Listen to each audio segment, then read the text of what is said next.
Bom dia, boa tarde, boa noite, boa madrugada, onde você estiver. Eu mesmo, sou o Thiago Luiz Ticchetti, coeditor da Revista UFO, presidente da Comissão Brasileira de Ufólogos e diretor nacional da MUFON no Brasil. Sejam bem-vindos ao canal Investigação Ovni.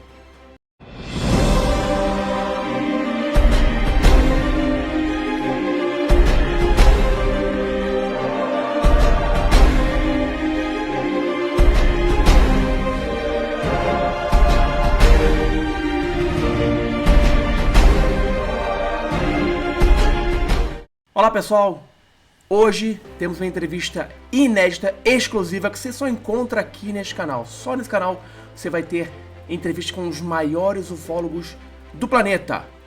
E hoje temos uma entrevista com The Alien Hunter, sim, o caçador de alienígenas, Derrel Sims. Ele que tem a maior coleção de implantes extraterrestres, segundo ele afirma, e também é um dos maiores pesquisadores de abdução e contatos com seres extraterrestres.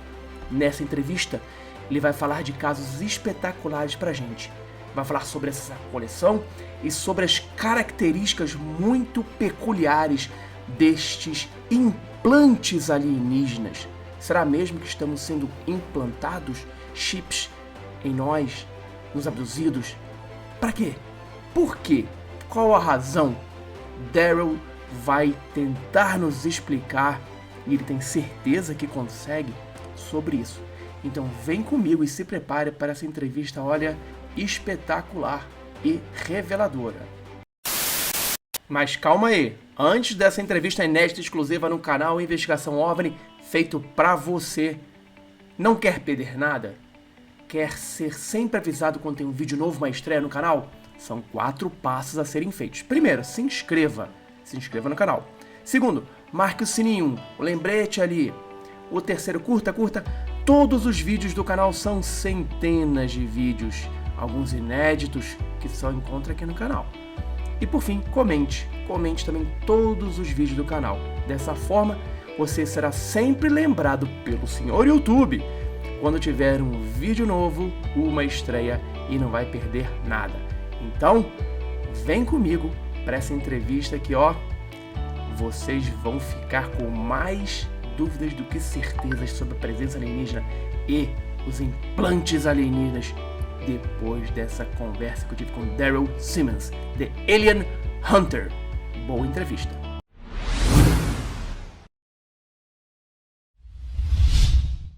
Thank you, Derrel Sims, to be here in my channel on YouTube. I'm pretty sure that Brazilian audience are gonna love this interview because the subject is very interesting, is very amazing, and out of this world for sure. Yes, of course. Well, my first question is the same question I always make for everybody. What led you to the UFO research? Well, I was a captive audience, you might say. At age 4 years old, I woke up because I felt something was wrong in my room in Midland, Texas, when I was 4 years old. This was 1952, and I realized that there was somebody in my room, and it was a very short alien entity, very skinny, pure white. Was not gray or whatever. And the entity did not have the eyes. When he turned around and looked at me, he realized I was awake, and I wondered what was he doing. And as he turned toward me, he must have heard me say, "What is he doing?" in my mind, because he turned around and I heard in my mind, for the first time in my life, someone else's voice in my head. And what I heard was, "It's awake." And I realized he's talking about me, but his mouth never moved. So I couldn't figure out how is he doing that? How's he talking? So this was my first introduction to the alien UFO phenomena on a personal basis. That's how I got into it, so to speak. And but do you have more contact when you were a child with these beings, these aliens? Yes, I had numerous, about 10 events from age 4 till age 17. And my events ended violently at age 17. And I thought, I was hoping they'd never come back. And then I thought everything was fine. And until I was married and had a little boy, and he was 6 years old, had a daughter a little older, and to my shock and amazement,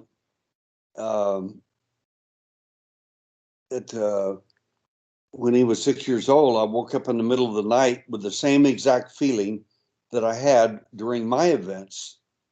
Like, when you can sense something wrong, they're there, or that sort of thing.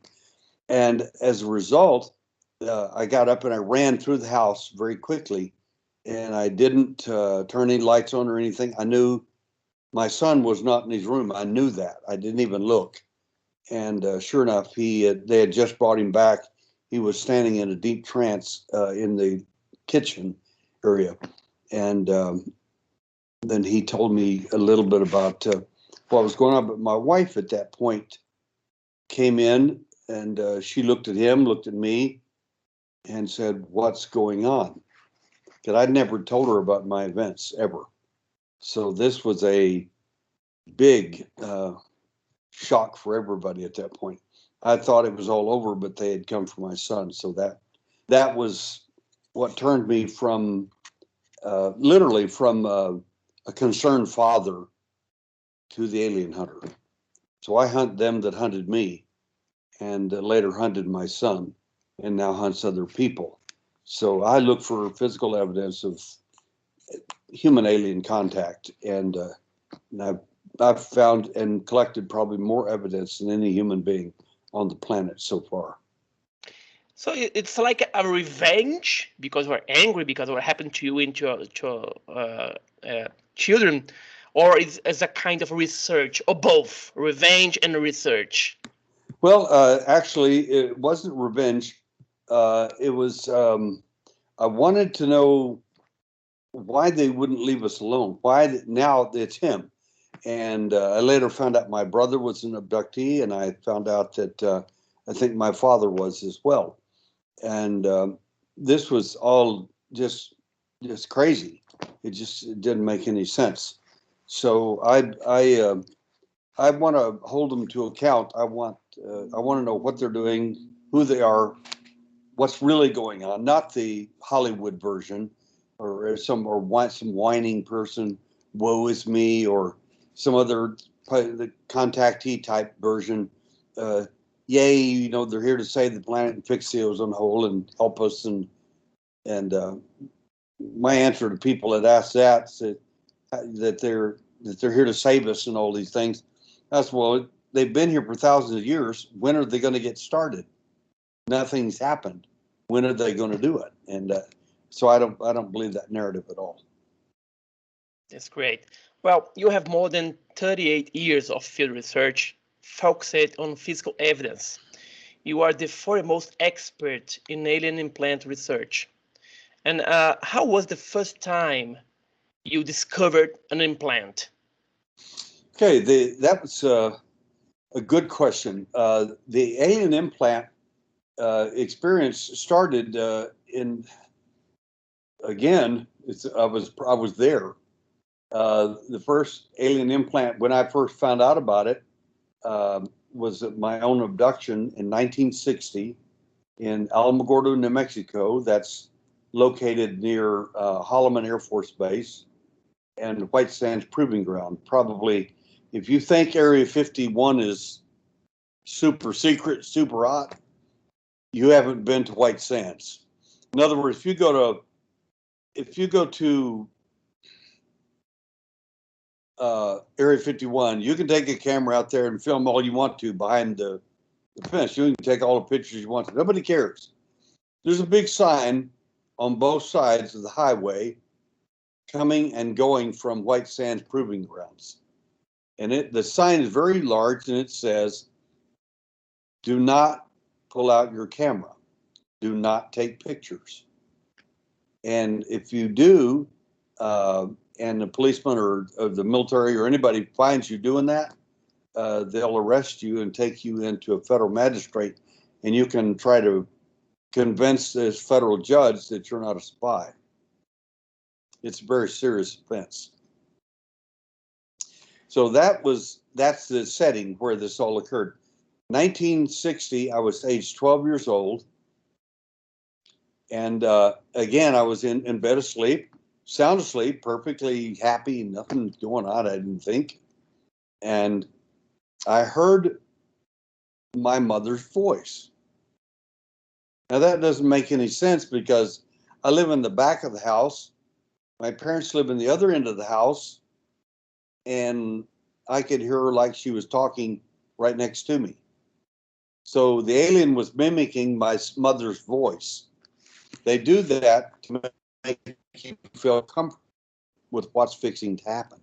So she said, Derrel, go outside and look at there's a new star in the Pentine. Now, Pentine is a made-up word. I've never found any actual meaning for it. But interestingly enough, in my mind, I knew what the Pentine was, and it was a star system. So I get up out of bed.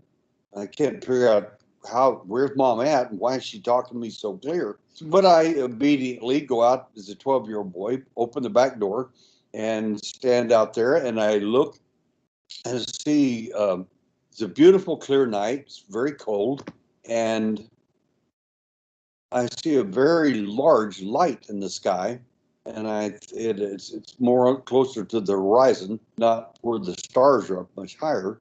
And I can't figure out, why is that light so close? And I notice it's getting bigger. It never occurs to me it's coming toward me. And the next thing I know, there's a large flash, and then I'm inside the circular room, which I assume, of course, it was a UFO. I'm in the circular room, and there's the same entity that always picks me up. He's there. He's a little short, gray type alien. And then there's another entity there that's taller, that looks just like him, but he's what some people would refer to as the doctor. And I'm lying on a table with my feet elevated about 11 degrees, and I hear them talking about what's going on, and they realize I'm listening, so they switch me off. They like tell you like a suggestion, you can't hear us. And what they don't realize is I've learned how to turn myself back on. So I turned myself back on, but I didn't let them know that I was listening. That's why I learned so much about the alien over these years. In my events, I turned myself on so I can hear what they're talking about rather than what they want me to think they were, saying. So I was listening to them, and I just started crying, and I said, well, why do they want to hurt a little boy like me? I've never done anything to anyone. And at that point, they took a large needle-like device about 8 inches long, and they drove it up my nasal passage, my left nasal passage, and it penetrated, broke the bones in my nose, went back behind my eye. There was no anesthesia whatsoever. I screamed. Of course, they pulled it back, and it had a little silver sphere on the end of it. And when they pulled the needle out, there was no sphere there. And of course, I was bleeding all over the place at that point. Then the next thing I noticed is I'm back in my bed, and my mother is laying out my clothes that next day for me to go to school. And she looks at me and says, Derrel, have you been picking your nose? And I said, what do you mean? She said, there's blood all over your pillow. So I said, yes, because I never told her. In fact, I never told my parents I was an abductee until much later in life. And do remember everything. And do remember everything, all your abduction. I remember a lot. And I remember the two things that are important for people listening to this. Many times the alien will cover up what they did with what is called a screen memory. In other words, you'll think it was just a dream, or there was a 3-foot tall owl that was there looking at me, and so on. These are screens. These are not real images. These are not really true. That some deceased relative of yours came in and led you into a UFO. That's just not the case. It's them covering up what it is they do. Those are called a screen memory. And I remember the screens they tried to give me, but I also remember the real event as well. And so that's why I learned, like I said, I learned a lot in my events because I didn't want to be a victim. I wanted to be a participant. I wanted to know what they were really doing. And it especially bothered me that they wanted to hide that. They wanted me not to remember that. That bothered me a great deal. And no, there's not a lot of people that have your strength and capacity to refuse this screen memory. I think it's very, very difficult for an abductee try to stop this screen memory, isn't it? Yeah, that's it's there's no question. It's difficult because you're a victim, so you don't get the choice to say or do anything. I mean, you are. You're just a victim of the event. So for me, it was just super important for me to know what was really going on. I couldn't.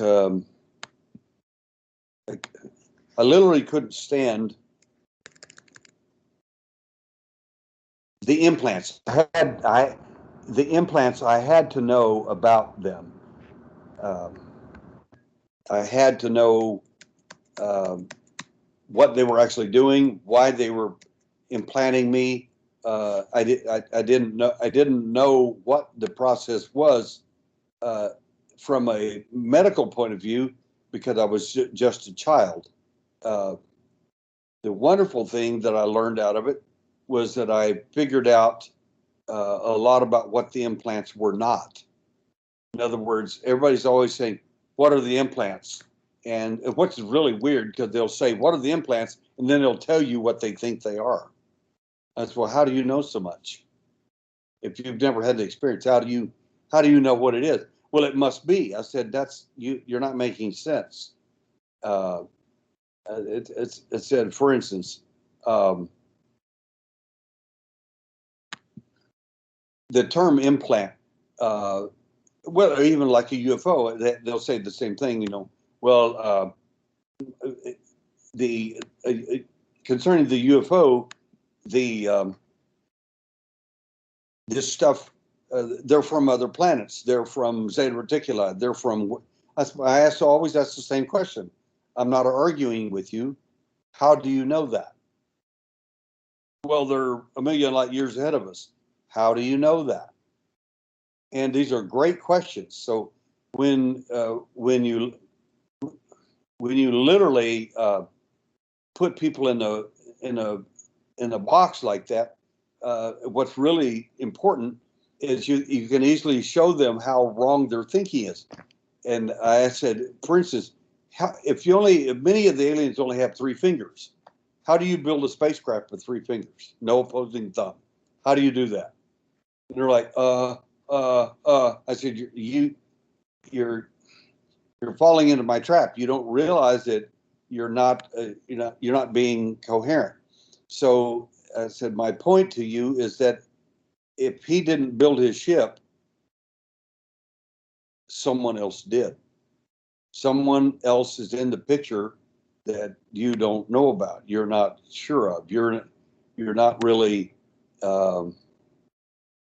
you're not really coherent about what the implants really are, who did anything with the implants. You assume all these things. First of all, the term implant is not may not even be a correct thing. For instance, they said, well, the implants are here for their transponders. And I said, that's not true. Well, they're tracking devices. I said, that's not true. And they would, but I said, see, there you're guessing. If you guess and enough people agree with you, you think you're right. I said, I have to be really right. I said, I used to be a police officer, and one of the things I have to be, especially if I'm accusing someone of a serious crime, murder or whatever, I have to be real sure that they're guilty of what I'm accusing of. I said, so an implant is not it's not a tracking device. I said, if that were true, how is it they found me before I ever had an implant? So they know who you are. They probably find you with a neural imprint, and they can find anybody But so the implant's not the big thing. Yes, you're trying to make the implant more than what it actually is. I said implants are devices that are placed in people for particular reasons. One of the reasons that we think that they're in people is to modify their behavior. That makes more sense to me than any of the other ideas that people have about the implant. It just makes a ton of sense. It really does. One of my best implant cases, I think, is in Brazil. And the object was inside the lady's skull. In fact, her implant in her skull is on the front of my book on implants. And when I come to Brazil the next time, we're going to do a surgery, she's got an implant in her arm, and we're going to remove it, and I'll do hypnotic anesthesia to remove the object from her arm as well. So that's how implants actually started for me and how I found out about them, because I was simply there. Well, so in your opinion, the purpose of the alien implants it changed the behavior of the person, right? It seems to one of the things we've done, again, you look at medical evidence with many of the implants are very rare. Your audience needs to know this. They're very rare. I don't care how many people, they're trying to sell books and scare people and say everybody's got an implant. It's just not true. I've conducted 27 surgical interventions so far on the alien implant phenomena. The last 2 cases that I did were in Houston about a month ago, and the last one I did out of country was in India. But again, implants are very rare, and it's an amazing phenomena. But there is so much misinformation out there, in my opinion, that we're just not getting the whole story, because people are just flat told things that are not necessarily true. And well, people say that some implants, something under the skin, might be a piece of glass, of a wood, but you discover that you made. I discovered that you made is about alien fluorescence of implants. A wood, I think, will never get the fluorescence. Can you explain more about this? Yes, the fluorescence is, in effect, is just the best way to think about fluorescence is when the alien touches you, they leave a physical trace on you, like a sweat that dried, but the sweat that dries on you leaves a bright fluorescent color on you. In other words, if they grabbed you by the arm, you might find 3 fingers in fluorescence on your arm in the morning when they bring you back. So that's the things you want to look for in your evidence and discovery.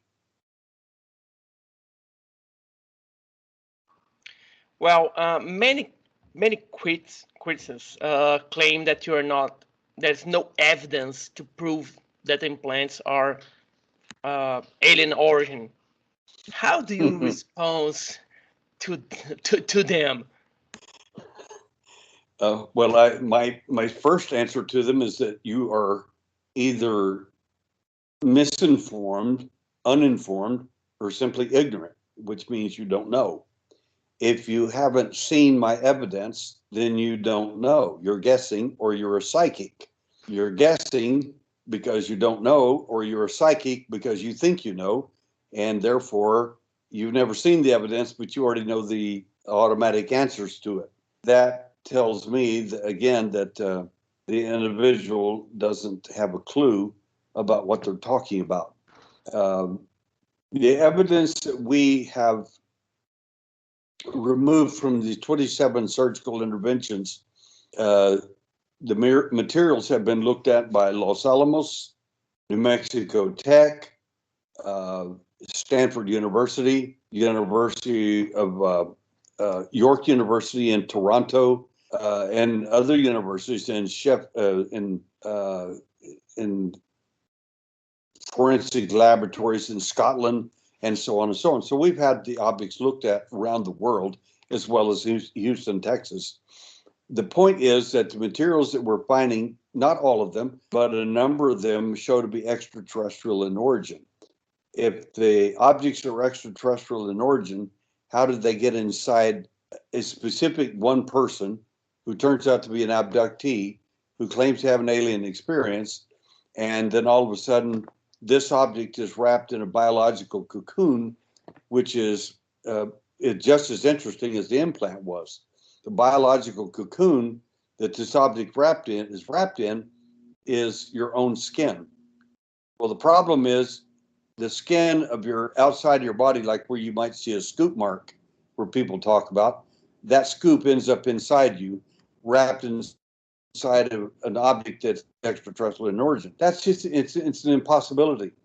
One Nobel laureate professor told me, Mr. Sims, if you can duplicate that remarkable non-inflammatory response of that biology that you found around the implant, if you could replicate that in a laboratory, you may have a Nobel laureate find right now, because organ donor rejection would be non-existent. This is an amazing find. That's just biology. The reason that is kind of important, in my opinion, is because the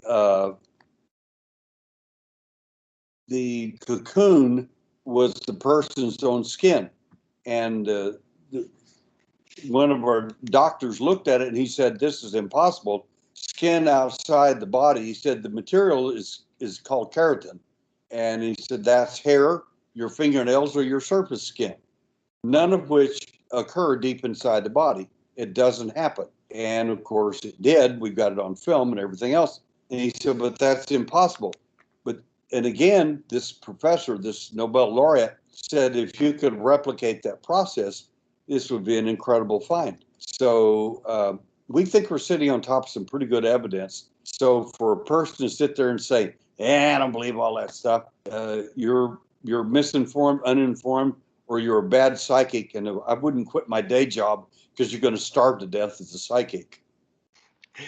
Great. Well, now let me speak as a devil's advocate. Sure. Based on the evidence from the analysis of these implants, why does the scientific community not accept, or at least pay attention to this evidence? Because, as I said, if someone could duplicate this type of cocoon, well, we have no problem to the transplant. So why the scientific community never paying attention or take it seriously? Okay, it's a good question. First of all, let me answer the first one about the biology. The scientific community, I told the Nobel laureate who asked the question about replicating this in a scientific laboratory. And I said, I was born at night 7:30 at night. I was born in Texas, but it wasn't last night. I said, what laboratory do you suppose I can trust that I could send this biology to and actually expect that it would be studied properly and that it would not be stolen? And he looked at me and smiled and said, not one. I said, like I said, I was born at night, but not last night. I would think I will keep the material until I'm absolutely sure of how it's going. Because what will happen is they'll get it in the laboratory, shave off a few microns of it, send it back to you and say, we didn't find anything. 10 years later, they'll say, oh, it's amazing, we discovered this. They stole your discovery. And now you've got to try to sue them, and you can do that, but it's a multi-billion-dollar corporation, and you're not going anywhere with it.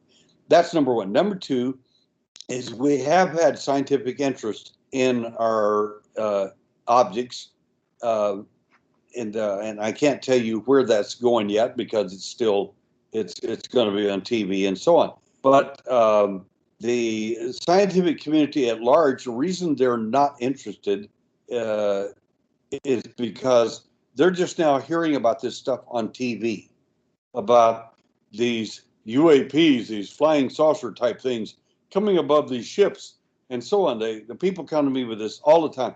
Isn't that amazing? Did you see those triangular objects above that Navy ship? Isn't that incredible? Isn't that amazing?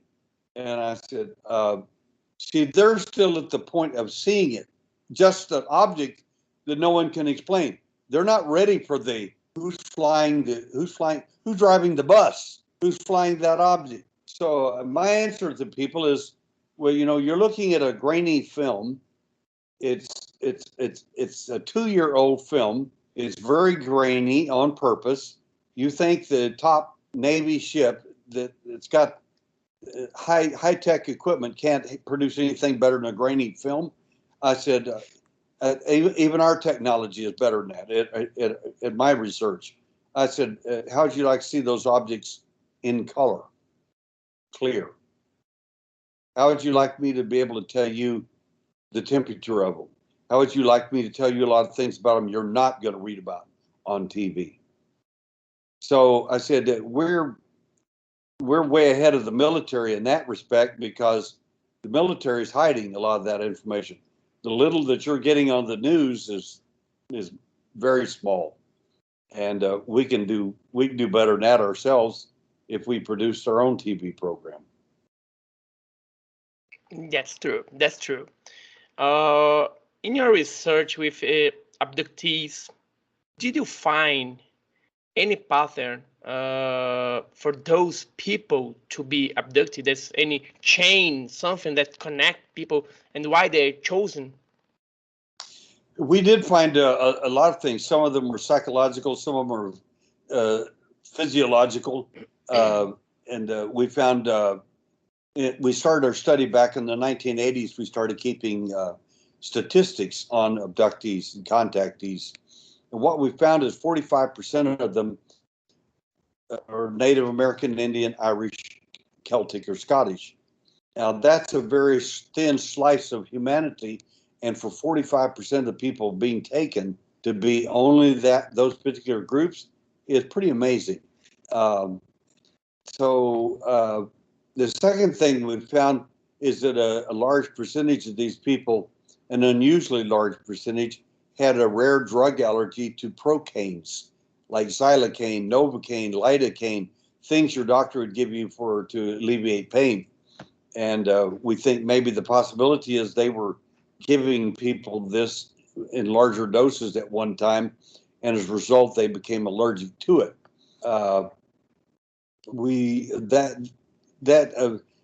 Procaine allergies are so rare. If you told your dentist, Novocaine doesn't work on me, or lidocaine doesn't work, he would laugh at you. He'd say, you don't know what you're talking about. They don't even test for it because it's that rare. And for us to have as many as 5 to 10 people in a big UFO conference have rare drug allergies that are only abductees, this is an astounding number. There ought to be 40, 50,000 people present for that many people to have a rare drug allergy to procaines and to even know it. So that's just some of the things we found. we found many of these people on our big questionnaire. We have a huge questionnaire that these people fill out for us. And on the questionnaire, it asks all kinds of interesting questions. And a number of the questions are trap questions as well.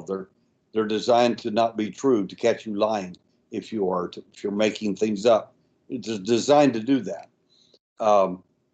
One of the things that we was really amazed about was how many people are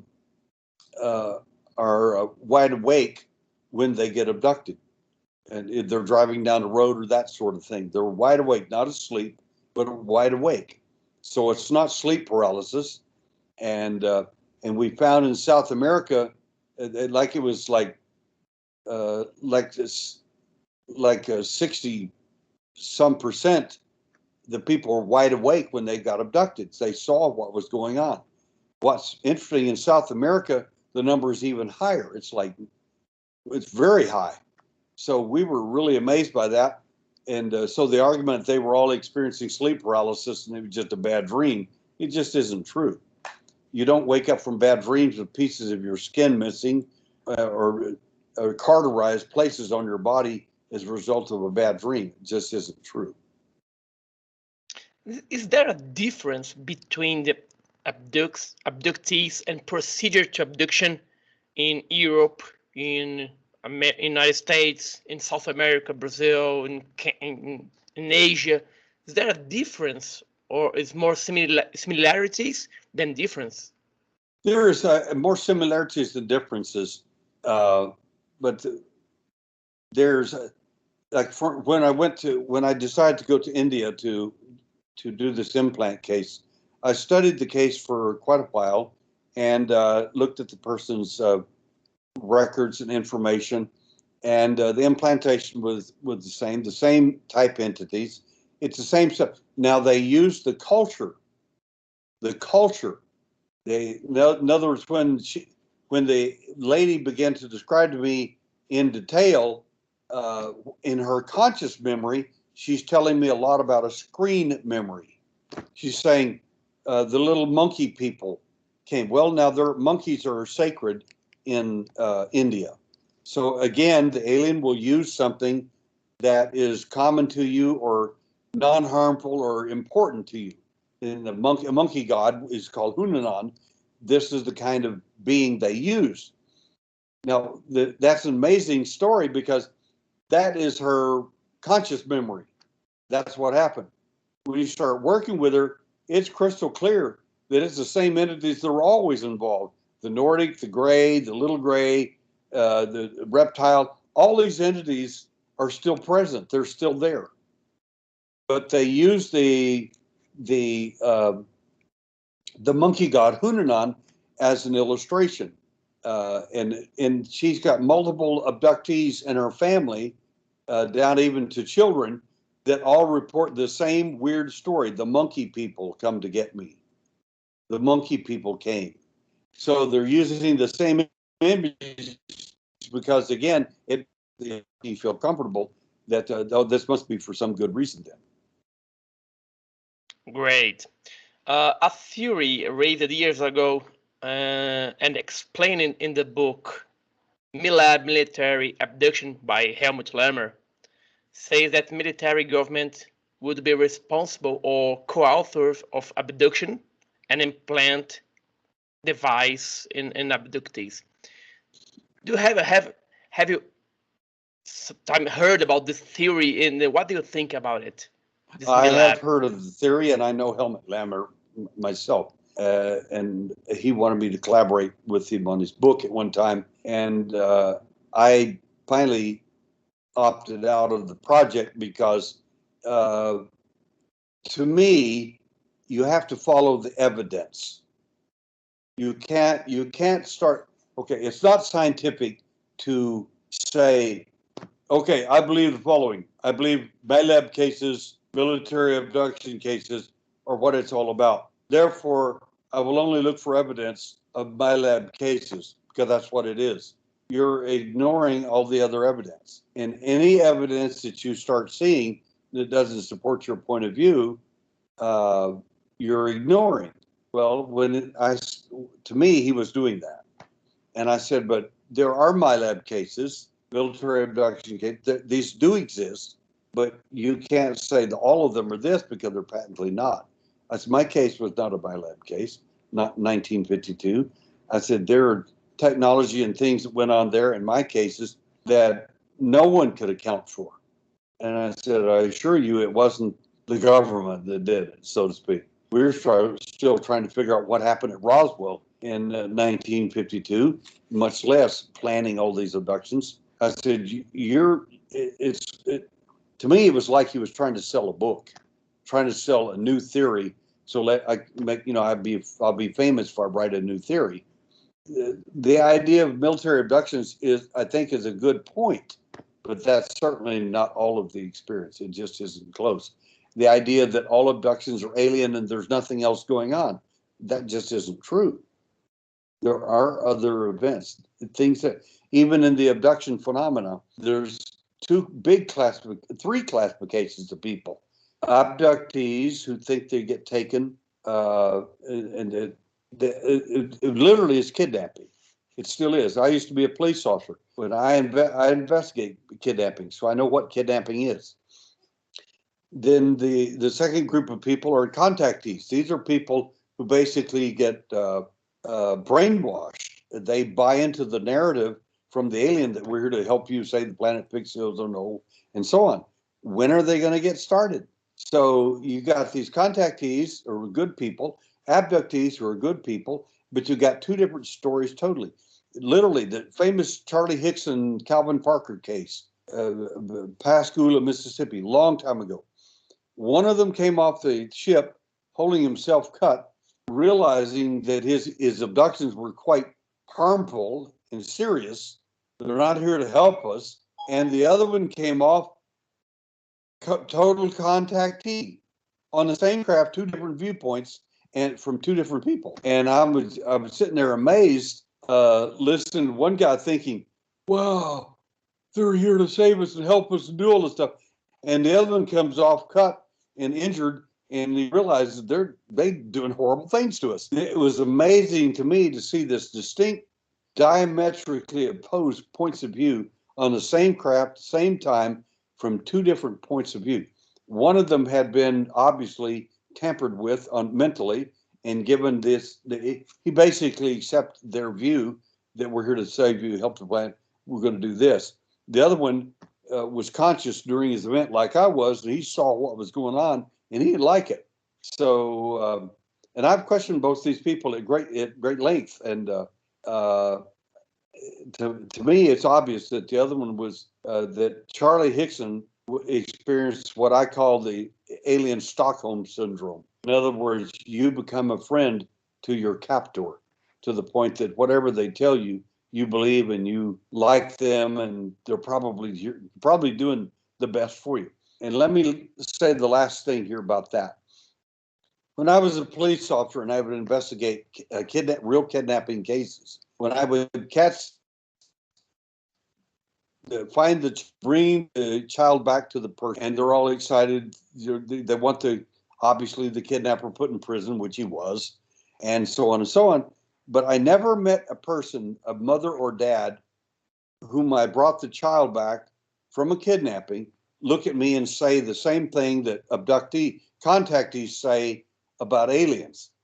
Derrel, there are good aliens and bad aliens. They never, but the people never said there are good kidnappers and bad kidnappers. If you're kidnapped, you're kidnapping. It's still a crime. It doesn't make any difference whether you liked it or didn't like it. It's kidnapping. That's true. That's true. Well, what should a person do if they think they have been abducted or have a strange object in their body? Well, the first thing, if you think you have actually experienced abduction, an important thing to do is to contact us. Come to thealienhunter.com. You go to our website, and there's a questionnaire there. You can contact us, and I answer all my emails. If I don't answer, then you have to realize I didn't get your email. Do it again. So I will answer the email, and I will look at evidence. I will advise a person at that point if they think there is a foreign object in their body that might be an implant. And you have to realize, I look at hundreds of x-rays every year.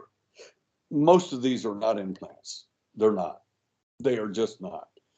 If we think that it is an implant, it will advise you accordingly in what to do and so on. But there's always help. We have support group online. We have all kinds of services that we do. And 99% of this stuff is free. I know what these people have been through, and I don't try to make a living off of these people. I don't charge them a bunch of money. And I visited your website, and it's perfectly clear. You don't charge. It's amazing. Well, just to change the subject, so we could finish our interview. You sent me an email with a photo showing supposed extraterrestrial being an alien behind a girl. How did you attest the veracity of the photo, and why there are cases where these aliens appear in photos without anyone having seen them at that moment? The photo that we have that I showed my support group, but a lady came on our support group and she said, I know this sounds really weird. I said, just tell the truth. Don't worry about whether it's weird or not. Just tell the truth. Let us decide. So she tells about the beige colored alien, kind of a light brown colored alien. She said, that's the ones that I saw when I was growing up. I didn't see the gray. And I said, well, a lot of people don't know this, and we don't like to tell people that there are different flavors or models, so to speak, of these entities, because we like for that to come out naturally in their conversation. And I said, and several people, one of them said, well, maybe it was a ghost, or maybe it was this, or maybe it was that. And so rather than her to take a beating like that from these people who don't know, I simply sent a picture of one of the aliens that we actually captured on film. It was caught by one of my, by a man. It's sent to me by a man, and he's not a UFO guy. He's just, it's just a family. And I asked him, I said, he sent the picture, and he said, you're welcome to use it however you need to for your research. And I said, how did you catch this entity on the photo? He's taking a picture of his daughter, and down the hallway, you can see the alien behind her. And the alien's looking at the camera very, very interestingly. And we did all kinds of analysis. The first thing we did, of course, with the picture was to check it see if it's Photoshop. We've got equipment that will instantly tell you if it's Photoshop, where the photo came from, how it was shot. Everything about that photo will come up immediately. So most of these so-called aliens in pictures are fake, misidentifications, or outright Photoshop lies. People do that because they got nothing better to do. They want to try to fool investigators. In this case, we found that the entity was quite real. It was there. It was definitely part of the film. And I asked the man this amazing question. I said, did you see it? And he said, yes. And I said, is this the first time you've ever photographed it? He said, yes. He said, oh, we know all about the entity, the alien. We've seen him in our house before. And to us, he's kind of they're contactees. He's welcome. We're happy he's here and all that. But it's the first time we've ever got him on film, ever. The reason that the alien's hard to film is because they know when you're going to take the picture. And most of the time, they will stay out of the picture. They will not let you do that. Some people set up video cameras next to their bed if they think they're going to be abducted. They'll wake up in the morning with the film turned off, or nothing showed up on the film whatsoever. The reason is the alien can see the infrared camera on. He sees the infrared. that lets him know he's being filmed, so he won't come in. It's extremely rare, and I've got several pictures of aliens. I've got a picture of another kind of gray, and also a praying mantis being in 8x10 color. And this was before photoshopping was ever invented, so no one even knew about it. And it was taken by an abductee in another abductee's home as they came through the wall. She had a camera with her. She just turned and took the flash and got the entities. So we've got those checked out as well, and they're 100% real. 100%, 8x10 color of 2 alien entities. Amazing stuff. But the main thing that for people to know about the entities, reason the aliens so hard to photograph, is because, in my opinion, they're phasing in or phasing out. In other words, if he's phasing into 3 dimensions, you may only get a blurred image or something of him. And if he knows you're filming at that point, he'll just go the other direction. The second possibility, we think that's what happened, is he phased in to be in the house so they could actually see him very rapidly. And the father made a mistake and just took the picture of his daughter, and that's how they got him accidentally. They said, we've seen him before, we know that's him, but we were amazed that we got him on film. And they were just really excited by it and everything. But most of the time, these entities are in another dimension, so to speak. They're going from infrared or ultraviolet into visible light. And as soon as they get there, you better be real quick, real fast.